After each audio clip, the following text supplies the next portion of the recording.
Bueno, muy buenos días. A continuación voy a hacer la presentación de esta actividad que consistirá en representar lo que fue un análisis exploratorio inferencial. Mi nombre es Edison Javier Díaz Romero y soy estudiante de especialización en Ciencia de Datos y Analítica de la Universidad Nacional Abierta y a Distancia. Bien, en este caso se generaron unos objetivos. El objetivo general fue crear una estrategia de precios dinámica y optimizada para una empresa de viajes compartidos, aprovechando técnicas de análisis estadístico sobre datos históricos y condiciones del mercado en tiempo real.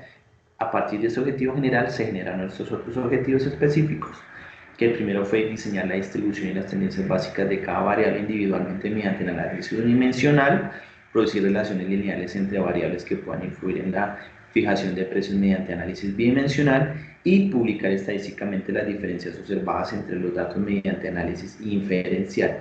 Yo aquí quiero hacer énfasis en que este objetivo pues es muy genérico considerando que no se conoce el nombre de la empresa y pues no tenemos más datos más que los que nos sugiere la misma actividad.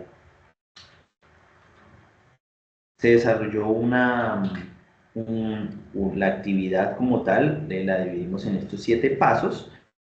Tratar de resumirlos muy brevemente para que alcance a hacer la presentación durante los 8 minutos. El primero fue generar un diccionario de datos. Aquí vamos a tener tablas de descripción, vamos a ver de qué se tratan cada una de nuestras variables, vamos a tener variables numéricas y categóricas y vamos a tener esta descripción, vamos a hacer análisis de variables, de categóricas.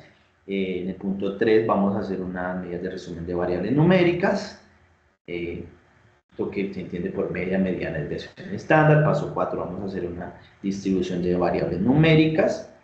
Allí vamos a hacer algunas gráficas como de Blogspot y de Violín. Vamos a hacer en el paso 5 un análisis de correlación también a través de unas gráficas y unas pruebas de correlación. Vamos a hacer en el paso número 6 un análisis de asociaciones categóricas. Esto lo vamos a hacer a través de tablas de contingencias y pruebas de chi cuadrado. Interpretación de resultados y existencia de asociaciones. En el punto 7 vamos a hacer un análisis de una variable como tal, que fue la variable de fidelidad del cliente con otras variables. Allí también vamos a crear algunas gráficas y vamos a hacer unas pruebas de ANOVA para ver si existe o no existe esta influencia de la fidelidad sobre estas otras variables. Bueno, aquí tenemos la primera actividad, que fue generar inicialmente nuestro diccionario. Aquí podemos ver las variables, la descripción y la calificación de cada una de ellas, ya sea numérica o categórica. Generamos estas tablas de frecuencia, como podemos observar allí en cada una de ellas. No las voy a escribir porque no alcanza el tiempo, pero podemos observar como conclusión que es muy homogénea. Los datos se mantienen muy homogéneos en las comparaciones que hicimos o en las tablas de frecuencia que sacamos. En este caso sacamos tablas de frecuencia para ubicación del punto, para nivel de fidelidad del cliente y para reserva del viaje y para el vehículo utilizado. Son muy homogéneos los datos. Aquí quiero concluir es que son muy homogéneos los datos porque las mismas tablas en barra no lo representan, que se mantienen muy homogéneas, tanto como las gráficas de pastel. Aquí vemos que los porcentajes se mantienen muy homogéneos entre las variables que hicimos de comparar, entre las variables, no, perdón, sino entre las tablas de frecuencia que tuvo cada variable. Esas conclusiones las resumí aquí, pero pues por el tiempo no es posible. Sin embargo, voy a nombrar una nomás para el tema de la distribución de la localización, ¿sí? Aquí podemos decir lo mismo que yo dije, que es muy uniforme, todo sobre los 300 datos, que todos se mantienen por sobre el 30% de datos en pastel. En la gráfica pastel vemos, pero la que mayor se representa fue la ubicación urban con el 34.6%. Lo mismo para la localización, todos sobre los 300, todos ocupan el 30% más o menos de las frecuencias, ocupan el 30%, y la categoría con mayor calificación, perdón, con mayor representación en la tabla de frecuencia fue Silver con 36.7%. Para este caso también el tiempo de la reserva, todos sobre los 200 datos, todos por encima del 20%. La mayor frecuencia que se observó fue la reserva NAI con el 27.6%. Para el tipo de vehículo, todos sobre los 450 datos, todos sobre el 45%. Eh, y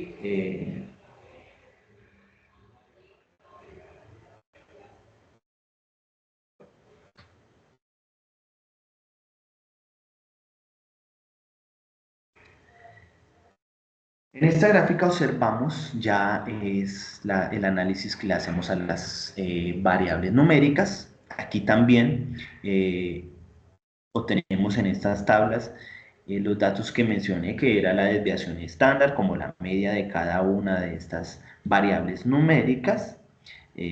Podemos tomar, por ejemplo, los costos de viaje. Tenemos que el dato mayor del costo de viaje fue de 836, el mínimo de 25, con una media de 372 y una desviación de estándar de 187. Aquí hay que precisar que todas las variables numéricas tienen una representación muy homogénea en cuanto a la distribución o frecuencia de sus datos. Podemos ver que estas diagramas de caja lo muestran, que no hay valores muy atípicos ni valores que mantengan o que cambien la distribución de los datos, o sea, que son muy homogéneos. No observo realmente más que todo de pronto por el caso del diagrama de caja de costo de viaje, que tal vez la mayoría de los viajes costosos están entre el 75 y 100%, se ocupan un 25% de los datos. Se ubican entre 500 y 800, pero no es muy significativo. Sí sobre los demás resultados, pero no digamos que estos valores no se alejan mucho en comparación con los otros bigotes o con los otros cuartiles.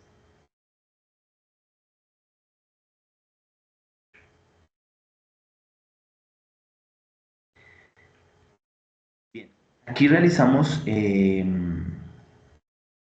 un análisis bidimensional, ¿sí? Aquí lo que hicimos ya fue entrar a ver si existía correlación. Hicimos una correlación entre el número de viajeros y costo histórico, una correlación entre calificación y versus costo histórico y una correlación de duración esperada del viaje y costo histórico. En las tres gráficas, lo que logramos observar es que en las dos primeras, o sea, entre el número de viajeros y costo histórico no existe ninguna correlación, calificación y costo histórico tampoco, pero sí hay una correlación muy fuerte entre la duración esperada del viaje versus el costo histórico. Como lo podemos ver, es una correlación positiva que tiende hacia la derecha. Eso mismo nos lo confirma la correlación de Pearson. Para las dos primeras nos decía que no había ninguna, que no podemos rechazar la hipótesis nula, o sea que no hay correlación, pero para la última, entre duración del viaje y costo de viaje, sí existe una correlación muy fuerte. Ya pasamos a ver las tablas de contingencia, que es la comparación que tenemos entre una tabla y otra. ¿Ok? Eso lo podemos ver en la siguiente gráfica con una interpretación mucho mejor. Tenemos las pruebas de chi cuadrado que nos ayudan a interpretar mejor los datos.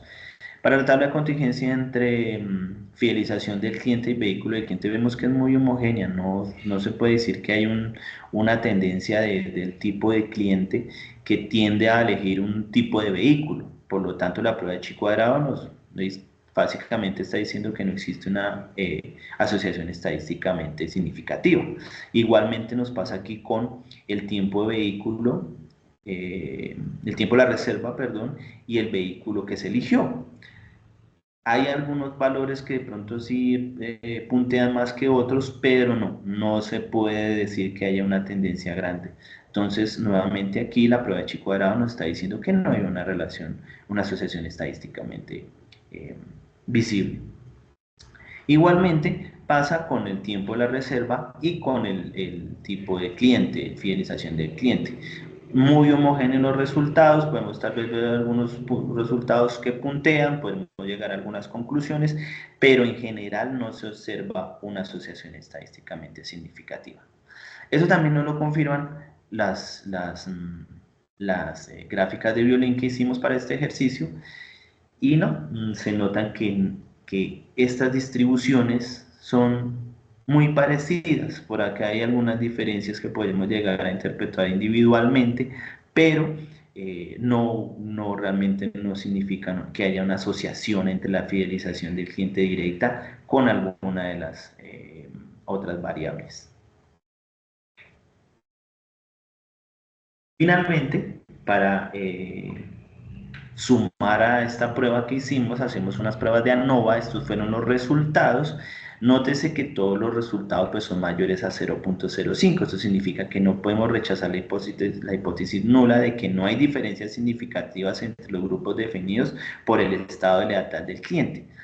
¿Qué quiere decir esto? Que básicamente el estado de lealtad del cliente no parece tener un efecto significativo en el número de pasajeros, calificaciones promedio o la duración esperada del viaje en este conjunto de datos. Obviamente esta prueba nueva puede servir para otro, por ejemplo, podríamos hacerla entre costo de viaje y duración del viaje, que si nos da una correlación positiva. Ahí podemos obtener quizás mejores resultados, pero en este caso vemos que no. Y aquí termino mi presentación. Muchas gracias.